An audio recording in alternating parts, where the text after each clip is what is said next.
Astro பக்தி tax நேயர்களுக்கு ஆங்கில புத்தாண்டு நல்வாழ்த்துக்களுடன் ஜோதிடர்கள் சார்பாக வணக்கங்கள். அன்பு நேயர்களுக்கு 2024 ஆங்கில புத்தாண்டு நல்வாழ்த்துக்கள். திரு ரங்கநாதன் அவர்கள் பாரம்பரிய பிரசன்ன ஜோதிடர். அடுத்தபடியாக கும்பகோணம் திரு ஜோதிட சிரோன்மணி ராகம் ராஜ்குமார் ஐயா அவர்கள். ஜோதிட கலைமாமணி ஓம் முருகா அஸ்ட்ரோ தரணி அம்மா அவர்கள். வணக்கம்.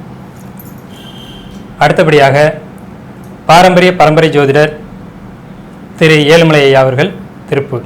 ஆங்கில புத்தாண்டு இது பார்த்தீங்க அப்படின்னா 1/1/2024 கன்னிகா லக்னத்தில் ஞாயிற்றுக்கிழமையில் மக நட்சத்திரம் 3ஆம் பாதத்தில் கௌளவ கரணத்தில் பிரீத்தி நாம யோகத்தில் தேய்பிரை பஞ்சமி தேதியில் இந்த வருடம் பிறக்க இருக்கு. இந்த வருட கிரக நிலைகள் நம்ம அப்படின்னு எடுத்துக்கும்போது மேஷத்தில் குரு இருக்காங்க. இந்த வருஷம் பிறக்கும்போது இந்த வருஷ பிறப்புக்கு பின்னாடி மே மாதத்தில் அதாவது 1/5/2024 குரு பகவான் ரிஷபராசிக்கு போகிறாங்க, மறுபடியும் மேசராசிக்கு வருவாங்க. இது வந்து வக்ரம் அதிச்சாரம் அப்படின்னு சொல்லக்கூடிய ஒரு அமைப்பு. ஆனால் வருஷத்தினுடைய தொடக்கத்தில் குரு பகவான் மேசராசிலையும் கன்னி ராசியில் கேது பகவானும் கும்ப ராசியில் சனி பகவானும் மீன ராசியில் ராகு பகவானும் வருட கிரகங்களாக சஞ்சரிச்சுக்கிட்டு இருக்காங்க.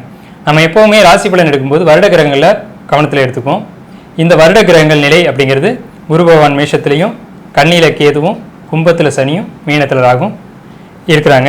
இந்த கிரக நிலைகள் 12 ராசிக்காரங்களுக்கும் என்ன விதமான பலன்கள் கொடுக்க போகுது அப்படிங்கிறது தான் நம்ம இந்த ஆங்கில புத்தாண்டில் பார்க்குறோம்.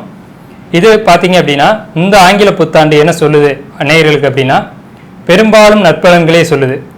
ஏன்னா இந்த நம்ம இப்போ பார்த்தோம் இல்லைங்களா கிரக நிலவரங்கள், அதில் குரு பகவான் பார்த்தீங்கன்னா ஒரு வலிமையான ஒரு நிலையில் காணப்படுறார். இப்போ இந்த குரு பகவான் அப்படிங்கிறது யார் அப்படின்னா முதன்மையான சுப கிரகங்களில் ஒருத்தர். அவர் தான் நல்ல பலன்களை அள்ளி வழங்குவதில் முதன்மையான கிரகம். ஸோ அவர் நல்லா இருந்துட்டார் அப்படின்னாவே அந்த வருடம் சிறப்பாக இருக்கும் அப்படின்னு அர்த்தம். அதை விட இந்த பஞ்சாங்கம் நம்ம படித்தோம் இல்லைங்களா, ஞாயிற்றுக்கிழமை மக நட்சத்திரம், மகம்னாவே ஞானத்துக்குரிய நட்சத்திரம், அது ஆன்மீகத்துக்கான நட்சத்திரம் மக நட்சத்திரம். கன்னிகா லக்னத்திலே கேது இருக்க ஒரு அமைப்பில் இந்த வருடம் பிறக்குது. ஸோ இந்த அமைப்பு இந்த ஆண்டு 12 ராசிக்காரங்களுக்குமே ஒரு ஆன்மீகம் சார்ந்த விஷயங்களுக்கும் பழமையான விஷயங்களை புதுப்பிக்கிறதுக்கும் பாரம்பரியமான விஷயங்களை கடைபிடிக்கிறதுக்குமான ஒரு நல்ல அமைப்பாக இந்த ஆங்கில புத்தாண்டு பிறக்குது. 12 ராசிக்காரர்களுக்கும் எனது வாழ்த்துக்கள். இந்த 2024ஆம் ஆண்டு என்ன சொல்லுது அப்படின்னு பார்த்தோம் அப்படின்னா இந்த மாதிரி தொழில் பண்ணக்கூடியவங்களுக்கு, வியாபாரிகளுக்கு, பொதுமக்களுக்கு, ஆன்மீகத்தில் ஈடுபடக்கூடியவங்களுக்கு என்ன சொல்லுது அப்படின்னு பார்த்தீங்க அப்படின்னா குரு பகவான் மேச ராசியில் இருக்கிறது. குரு பகவான் தான் ஆன்மீகத்துக்கான கிரகம், இறை நம்பிக்கைக்கான கிரகம். ஒரு மனிதன் ஒழுக்கத்தோடு வாழணும் அப்படின்னா எந்த பிளான்ட் ஸ்ட்ராங்காக இருக்கணும் அவனுடைய ஜாதகத்தில் அப்படின்னா குரு பகவான் நல்ல நிலையில் இருக்கணும். குரு பகவான் அவருடைய ஜாதகத்தில் நல்ல நிலைமை இருக்கும்போது தான் அவங்க வந்து ஆன்மீக ரீதியான விஷயங்களை கடைபிடிச்சு சமூக கட்டுப்பாடுகளை கடைபிடிச்சு வாழக்கூடிய ஒரு அமைப்பில் இருப்பாங்க. இப்போ அந்த அடிப்படையில் பார்க்கும்போது இந்த ஆண்டு மக்கள் எல்லாருமே ஆன்மீக விஷயங்களுக்கு முக்கியத்துவம் கொடுப்பாங்க. இதை ஏன் நம்ம அழுத்தி சொல்கிறோம் அப்படின்னா கடந்த ஆண்டு நடந்த விஷயங்கள் எல்லாருக்குமே தெரிஞ்சிருக்கும். அதாவது ஆலயங்கள் மூடப்பட்டதாக இருக்கட்டும், ஆலயங்கள் இடிக்கப்பட்டதாக இருக்கட்டும், ஆலயங்களுக்குள்ளே பெட்ரோல் குண்டு வீசப்பட்டதாக இருக்கட்டும், கடந்த ஆண்டினுடைய கிரக நிலையை தான் காரணம். இதை நம்ம கடந்த ஆண்டு பலன்களே நம்ம மென்ஷன் பண்ணியிருக்கோம், முன்னாடி நம்ம வீடியோக்களில் நம்ம பதிவிட்டிருக்கோம். இந்த ஆண்டு குரு பகவான் மேசராசிலையும் ராகு பகவான் மீன ராசிக்கும் போகிறது ஒரு சிறப்பான பலன்களை பொதுமக்களுக்கு கொடுக்க இருக்குது. எப்படின்னு கேட்டிங்கன்னா இந்த ஆலயங்களுக்கு செல்லக்கூடியவங்க, ஆன்மீகத்தில் ஈடுபடக்கூடியவங்களுக்கு இனி தொந்தரவு இல்லை அப்படிங்கிறத தெளிவாக சொல்லுது. கோயிலுக்கு போகிறவங்க கோயிலுக்கு போகலாம், ஆன்மீகத்தில் ஈடுபடக்கூடியவங்க ஈடுபடலாம், அதனால எந்த பாதிப்பும் இல்லை. ஆனால் கடந்த ஆண்டெல்லாம் எப்படி இருந்தது அப்படின்னு கேட்டிங்கன்னா கோயிலுக்கு போகிறதுக்கே ஒரு அச்சம். இப்போ ராகு பகவான் அப்படின்றவர் யாருன்னா ஒழுக்கக்கேடான விஷயங்களை தூண்டி விடக்கூடிய ஒரு நபர், அவர் தான் ராகு பகவான் அப்படின்னு சொல்கிறாங்க. இப்போ ராகு பகவான் மீன ராசிக்கு போயிருக்குது, காலபுருஷ ராசிக்கு 12வது ராசிக்கு போயிருக்கிறதுனால ஆன்மீகம் சார்ந்த பயணங்கள் இந்த ஆண்டு அதிகமாகும் அப்படிங்கிற ஒரு விஷயத்த சொல்லுது. அடுத்து பார்த்துக்கிட்டிங்கன்னா சிம்ம ராசியில் மக நட்சத்திரத்திலே இந்த ஆண்டு பிறக்குது அப்படிங்கிறதுனால பெண்களுக்கு அதிகபட்சமாக சுப விஷயங்களை சொல்லியிருக்கு. இந்த ஆண்டு பெண்களுக்கு சார்பான சட்டங்கள் இயற்றுறதும் அரசாங்கத்திலேருந்து பெண்களுக்கு உதவிகள் கிடைக்கிறதும் இப்போவே நீங்கள் பார்த்துட்டு இருக்கலாம். சிம்மம் அப்படிங்கிறது அரசு வீடு, சந்திரன்றது பெண் கிரகம். அப்போ பெண்களுக்கு இந்த ஆண்டு அரசு அதிகமான உதவிகளை செய்யும். மத்திய அரசாங்கம் இருக்கட்டும், மாநில அரசாங்கமாக இருக்கட்டும், அரசாங்கம் பொதுவாக பெண்களுக்கு அதிகமாக சப்போர்ட் பண்ணும். இருந்தாலும் கூட பெண்களுக்கு சில இடர்பாடுகள் இந்த ஆண்டு உண்டு அப்படிங்கிறத நம்ம மறுக்க முடியாது. ஏன்னா ஜோதிடரோட கடமை என்னென்னா நடக்கக்கூடிய நல்லதையும் சொல்லணும், நடக்கக்கூடியதை எச்சரிக்கையும் செய்யணும். அந்த வகையில் பார்க்கும்போது இந்த சந்திரனை சனி பகவான் கும்பராசிலேருந்து பார்க்குறார். அந்த சனியினுடைய பார்வை பெண்களுக்கு ஒரு சில நெருக்கடிகளை இந்த ஆண்டு ஏற்படுத்தும். கும்பராசி சனி பகவான் என்ன சொல்றார் அப்படின்னு கேட்டிங்கன்னா, கும்பம் அப்படின்றது கோயில். இந்த ஆண்டு எல்லா ஆலயங்களும் புதுப்பிக்கப்படும், கும்பாபிஷேகங்கள் நடத்தப்படும் அப்படிங்கிறத கும்பராசியில் இருக்க சனி பகவான் சொல்றார். பழமையான ஆலயங்கள், பல ஆயிரம் வருடங்களாக கும்பாபிஷேகமே பண்ணாமல் மூடப்பட்ட ஆலயங்கள் இந்த ஆண்டு எடுத்து புதுப்பிச்சு கும்பாபிஷேகம் பண்ணுவாங்க அப்படிங்கிறத இந்த கும்பராசியில் கூடிய சனி பகவான் சொல்றார். அப்போ இந்த ஆண்டு ஆன்மீகத்துக்கான ஆண்டாகவும், சுபிச்சத்துக்கான ஆண்டாகவும், விவசாயத்துக்கு ஏற்ற ஆண்டாகவும், தொழில் பண்ணுறவங்களுக்கு அபரிதமான லாபங்களை கொடுக்கக்கூடிய ஆண்டாகவும் இந்த ஆண்டு இருக்குது. குறிப்பாக காய்கறிகளுடைய விலை ஏற்றம் இறக்கங்கள் அடிக்கடி இருந்துக்கிட்டே இருக்கும். ஆனால் பொதுமக்களுக்கு அது ஒரு பெரிய பாதிப்பை ஏற்படுத்தாது. பணவீக்கம், பணவாட்டம் அப்படிங்கிறது இந்த ஆண்டு இருக்காது. பொருளாதாரம் எல்லாருடைய கைகளிலும் சீராகவும் சிறப்பாகவும் இருக்கும் அப்படிங்கிறத இந்த ஆண்டு கிரக நிலைகள் சொல்லுது. 90% இந்த ஆண்டு பலன்கள் அப்படிங்கிறது மக்களுக்கு நற்பலன்களையே செய்து, ஒரு 30% தான் சின்ன சின்ன இடர்பாடுகளை மக்களுக்கு சொல்லுது. இப்போ இந்த ஆண்டு 12 ராசிக்காரங்களுக்கும் என்ன விதமான பலன்களை கொடுக்குது? ஏன்னா ஒவ்வொரு ராசிக்காரங்களும் ஒவ்வொரு எதிர்பார்ப்போடு இருப்பாங்க. அப்போ எங்கள் ராசிக்கு இந்த ஆண்டு வீடு கிடைக்குமா, வாகனம் வாங்குவோமா, வீடு கட்டுவோமா, குழந்தை கிடைக்குமா, திருமணம் ஆகுமா, இப்படின்ற கேள்விகள் உங்களுக்குள்ளே இருக்கும். அதனால என்ன பண்ணுறோம் அப்படின்னா, ஒவ்வொரு ராசிக்குமான பலன்களை இப்போ நம்ம விரிவாக பார்க்க இருக்கோம். 12 ராசிக்குமான பலன்களை நம்ம விரிவாக பார்ப்போம். அடுத்தபடியாக 2024 வருஷம் இந்த கன்னி ராசிக்கு என்ன விதமான பலன்களை கொடுக்குது அப்படின்றத பார்ப்போம். பொதுவாகவே இந்த ராசி பலன் பார்க்குறதுல முக்கியத்துவம் கொடுக்கக்கூடியவங்க கன்னி ராசிக்காரங்க தான். ஏன்னா அந்த வீட்டு அதிபதி புதனை போயிடுறாரு. அப்போ இவங்களுக்கு எப்போவுமே ஒரு தேடல் இருந்துக்கிட்டே இருக்கும். தகவல் தொடர்பில் இருக்கட்டும், ராசி பலன் தெரிஞ்சுக்கிறது, இந்த மாதிரியான விஷயங்களை இவங்க கவனம் செலுத்துவாங்க. குறிப்பாக கன்னி ராசி அப்படிங்கிறது காலபுருஷத்தில் 6வது ராசி. இது பார்த்திங்கன்னா பொருளாதார திரிகோணம் சொல்லக்கூடிய கர்ம திரிகோண ராசி. அப்போ பொருளாதாரத்தில் நாட்டம் செலுத்தக்கூடியவங்க அப்படின்னு அர்த்தம். இவங்க எப்படின்னா உழைப்புக்கு பேர் பண்ணவங்க கன்னி ராசிக்காரங்க. கடுமையாக உழைக்கக்கூடியவங்க, எந்த நேரமும் உழைப்புனே வாழக்கூடியவங்க. ஏன்னா காலபுருஷ ராசிக்கு அது 6ஆம் இடம் தான் உழைப்பு. ஸோ உழைப்புக்கு பேர் போன கன்னி ராசிக்காரங்க ராசி பலனையும் எதிர்பார்ப்பாங்க. ராசி பலன் இவங்களுக்கு எப்போவுமே நல்லதாக தான் நடக்கும். என்ன காரணம்னு கேட்டிங்கன்னா, இவங்க உழைக்கக்கூடியவங்க அப்படின்னதுனாலேயே அங்கே சனி பகவான் இவங்களுக்கு நல்லவராக வேலை செஞ்சுறாங்க. யாருக்கெல்லாம் உழைச்சி உடலில் வேர்வை வருதோ அவங்களுக்கு சனி பகவான் தன்னுடைய கெடுபலனை கொடுக்கறதே இல்லை. ஸோ அந்த அடிப்படையில் பார்க்கும்போது இவங்களுக்கு இப்போ சனி பகவான் எங்கே இருக்காருன்னு பார்த்தீங்கன்னா, இவங்க ராசிக்கு 6ஆம் வீட்டில் ஆட்சி பலத்தில் இருக்கார். 6ஆம் வீட்டில் இருந்தால் பத்தாதா, அதுலேயும் ஆட்சி பலம் வேறு. 8ஆம் வீட்டில் குரு. இங்கே தான் நம்ம யோசிக்கணும். குரு 8ல் வரும்போது தான் வாலி பட்டம் இழந்து போனதாக சொல்லுவாங்க. அது பட்டம் இழந்தது அப்படின்னு நம்ம எடுத்துக்க வேணாம், பதவி உயரணும் தான் எடுத்துக்கணும். ஏன்னா ஒரு பதவி இழந்தால் தான் இன்னொன்று அடைய முடியும் அப்படிங்கிறதுனால அதை மறைவாக சொல்லியிருக்காங்க. அடுத்து பார்த்துக்கிட்டிங்கன்னா 7ல் குரு. 7 அப்படின்றது கழுத்தை குறிக்கக்கூடிய பகுதி, வாழ்க்கை துணை, லைஃப் பார்ட்னர் குறிக்கக்கூடிய பகுதி. அப்போ வாழ்க்கை துணைக்கிட்ட சில விஷயங்களை விட்டு கொடுத்து போகணும் அப்படிங்கிறது இது சொல்லுது. நம்ம ஈகோ பிடிச்சோம் அப்படின்னா அது கொஞ்சம் சிரமம்தான். லக்னத்தில் கேது ஈகோவுக்கு கொண்டு போகாது. ஒரு தெளிந்த ஞானத்தை கன்னிராசிக்கு இப்போதைக்கு கொடுக்கும். ராசியின் மீது கேது அப்படிங்கிறது தலையில் பிரச்சனைகள் வர வாய்ப்பு உண்டு. தலை சார்ந்த விஷயங்களில் கவனமாக இருக்கணும். தலைவலி வரலாம், கண்ணாடி போடுற மாதிரி ஆகும், கண்களில் கொஞ்சம் கவனமாக இருக்கணும். அதே மாதிரி தலை சார்ந்த விஷயங்கள் எல்லாமே இவங்க கவனமாக இருக்கணும். அதிகமாக தலைக்கு குளிக்கக்கூடாது. இந்த மாதிரி அவங்களுக்கு தலைக்கு எதெல்லாம் ஒத்துக்காதோ அதெல்லாம் இவங்க செய்யக்கூடாது. நேரத்துக்கு சாப்பிடணும். சாப்பிடாட்டியும் சிலருக்கு தலைவலி வரும். ஸோ இவங்க உடல் ஆரோக்கியத்தில் கவனம் தேவைன்றது முதல் விஷயமா நான் இங்கே பதிவு செய்கிறேன். லக்னத்தில் கேது அப்படிங்கிறது. கேது அப்படின்னாலே இவங்க வெளியூர் போயிடணும் அல்லது இருக்கிற இடத்த விட்டு மாறி இருக்கணும் அப்படின்ற ஒரு அமைப்பு. இடமாற்றம் தேவை. லக்னத்தில் ராசியின் மீது கேது அப்படிங்கிறது கன்னிராசிக்காரர்களுக்கு இப்போதைக்கு இடமாற்றம் தேவை. இல்லைன்னா கட்டாய இடமாற்றம் நடக்கக்கூடிய ஒரு சூழலும் உண்டு. மற்றபடி சனியினால் பாதிப்புகள் இல்லை. குரு பார்வை 2ஆம் வீட்டுக்கு இப்போது விழுகுது அப்படின்றதுனால இடம் வாங்கி வச்சுருந்தீங்க அப்படின்னா வீடு கட்ட போகிறீங்க அப்படின்னு அர்த்தம். வீடு கட்டக்கூடிய அமைப்பை இந்த கன்னிராசிக்காரங்களுக்கு கொடுக்குது. இப்போ பார்த்தீங்கன்னா கன்னிராசிக்கு 85% நல்ல பலன்கள் தான் இருக்குது, கெடு பலன்கள் எதுவும் இல்லை. 7ல் ராகு அப்படிங்கிறது மனைவி கிட்ட உண்மையை சொல்லணும், வெளிப்படுத்தணும், உண்மைகளை வெளிப்படுத்தணும், எதையும் மறைக்கக்கூடாது அப்படிங்கிறத சொல்லுது.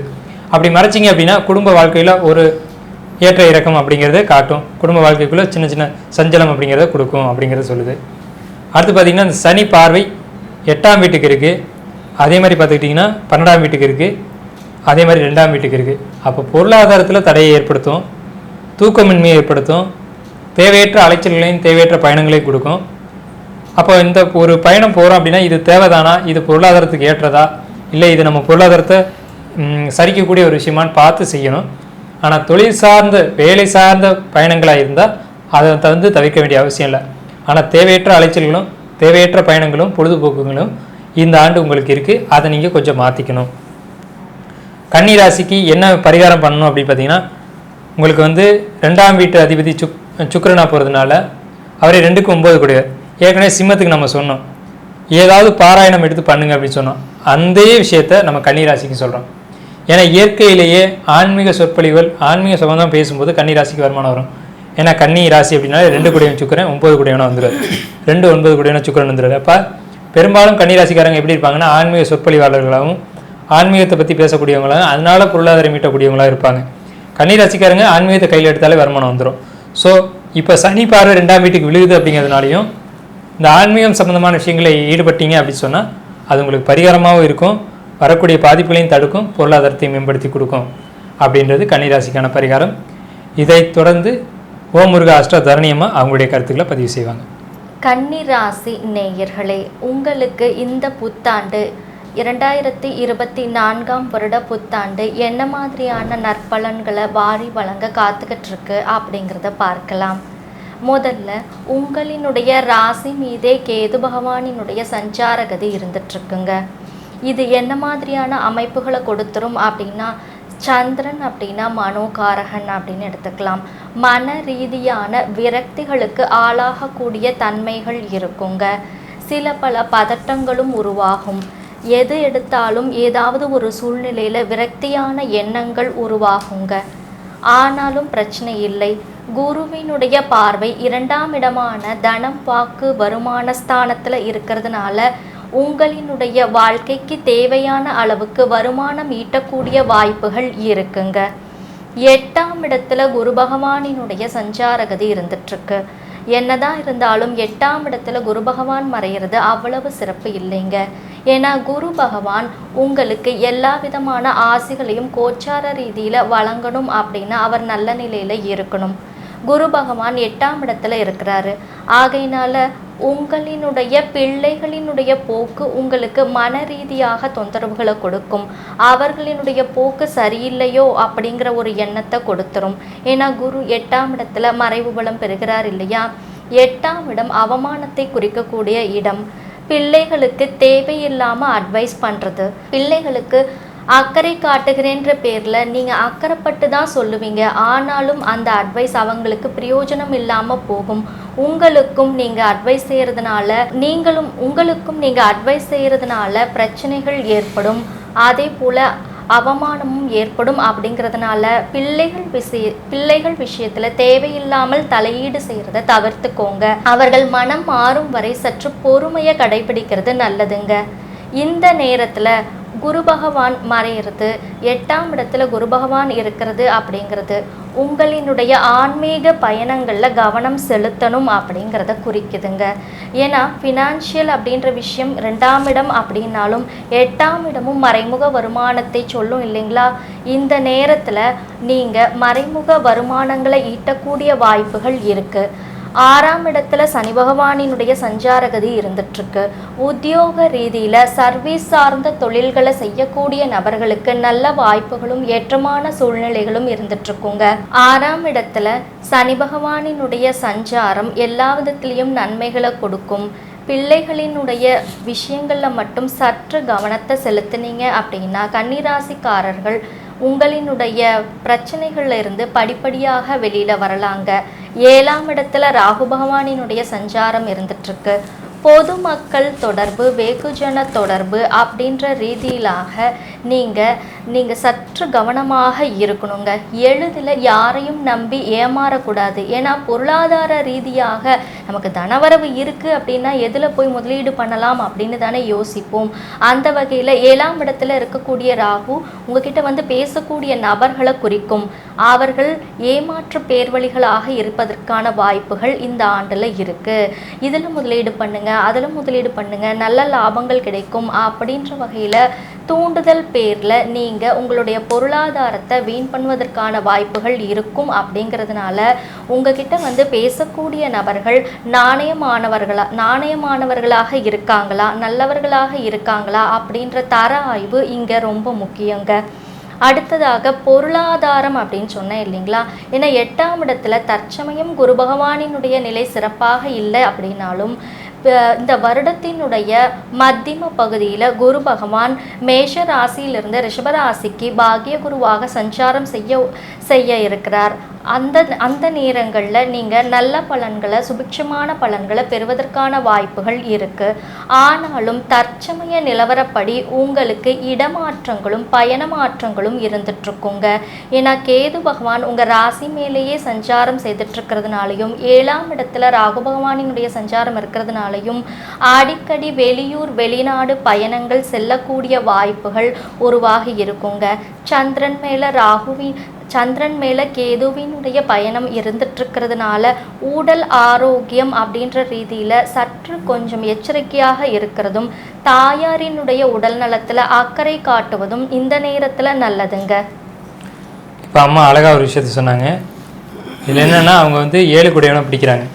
7 குடைய குரு தான் 8ல் மறைகிறார். அவங்க குழந்தைன்னு சொல்கிறாங்க, அது மனைவியை அங்கே குறிக்குது. ஏன்னா 7ஆம் இடம் லைஃப் பார்ட்னர் அப்படிங்கிறது, அது போய் 8ல் மறையிறதுனால உங்களுடைய வாழ்க்கை துணைக்கிட்ட நீங்கள் ஒரு சில கருத்து வேறுபாடுகளால் ஒரு சில பேச்சுவார்த்தைகள் குறையும். ஆனால் திருப்பி ஒன்று சேரும்போது அது பிரம்மாண்டமாக இருக்கும். அந்த உறவு மறுபடியும் அந்யோன்யமாக மாறும் அப்படிங்கிறது இது சொல்லுது. இந்த ஆண்டு இது நடக்கும். ஃபஸ்ட்டு இந்த வருடத்தின் தொடக்கத்தில் கருத்து வேறுபாடுகளும், இந்த வருடத்தோட இறுதியில் ஒரு நல்ல அந்யோன்யமும் இருக்கும். அந்த அந்யோன்யத்துக்கு காரணம் என்னன்னு கேட்டிங்கன்னா அந்த கருத்து வேறுபாடு தான் காரணமாக இருக்கும். ஸோ அதனால் அது ஒரு பிரச்சனை இல்லை. அதே மாதிரி குழந்தைகளுடைய நடவடிக்கையில் தலையிட வேண்டாம் அப்படின்னு சொல்கிறாங்க. இங்கே 5 குடையவன் தான் 6ல் ஆட்சி பலம் பெறான், வேறு யாரும் இல்லை. இப்போ 5ஆம் இடம் குழந்தை, 6ன்றது அவமானம். அப்போ குழந்தைகளுடைய நடவடிக்கையில் நீங்கள் கவனம் இல்லாமலும் இருக்க முடியாது. அவங்க என்ன செய்கிறாங்க, ஏது செய்கிறாங்க, அவங்க போகிற பாதை சரியா தப்பா அப்படின்னு ஆலோசனை வழங்க வேண்டிய பொறுப்பு உங்களுக்கு இருக்குது. அதை நீங்கள் இப்போ செஞ்சு தான் ஆகணும்.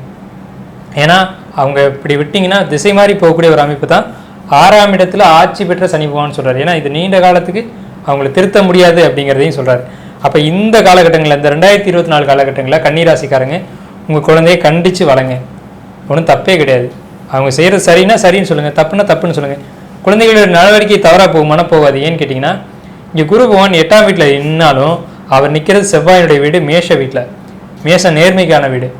சூரியன் அங்கே தான் உச்சமடைகிறார். ஸோ அதனால் தவறான வழிகளில் போக வாய்ப்பு இல்லை. ஆனால் அவர்களுடைய நடவடிக்கைகள் தவறாக போகிற மாதிரி உங்களுக்கு தோணலாம், அவ்வளோதான். அப்போ நம்ம மேஷத்தினுடைய தன்மைகளையும் ஆய்வு செய்ய வேண்டியதாக இருக்குது. ஸோ இந்த அளவில் அவங்க சொன்ன பரிகாரங்களையும் நீங்கள் எடுத்துங்க. அது அற்புதமான பரிகாரம், அதை ஃபாலோ பண்ணுங்கள். அடுத்து பார்த்தீங்கன்னா நம்ம கும்பகோணம் ராஜ்குமார் ஐயா அவங்களுடைய கருத்தை கன்னிராசிக்கு பதிவு பண்ணுவாங்க. கன்னிராசிக்கு உண்டான பலன்கள் அப்படிங்கிறத பார்த்துட்ருக்கோம். கன்னிராசி அப்படின்னா காலபுருஷ தத்துவனுக்கு அது 6வது ராசி. 6வது ராசி அப்படிங்கிறது உழைப்பு, அதாவது நம்மளோட வேலை, நம்மளோட புத்திசாலித்தனம், இதெல்லாமே வந்து குறிக்கக்கூடிய ஒரு இடம் தான் 6ஆம் இடம். எப்போவுமே வேலை செஞ்சுட்டே இருக்கணும் அப்படிங்கிறது வந்து அவங்களுக்கு இருக்கும். கன்னிராசிக்காரவங்களுக்கு எப்போவுமே வேலை இருந்துகிட்டே இருந்தால் தான் அவங்களுக்கு வந்து அடுத்தது எடுத்துன்னு போவாங்க. ஏன்னா புதன்கிறது குதிரையை குறிக்கும். இப்போ குதிரை அப்படின்னா நம்ம ஒரு கடிகாலம் போட்டு நம்மளோட நாலேஜை, நம்மளோட அறிவை, ஒரு பயணத்தை கரெக்டாக எடுத்துகிட்டு போகணும் அப்படின்னா நம்ம வாழ்க்கை வந்து ஒரே நேராக போகும்.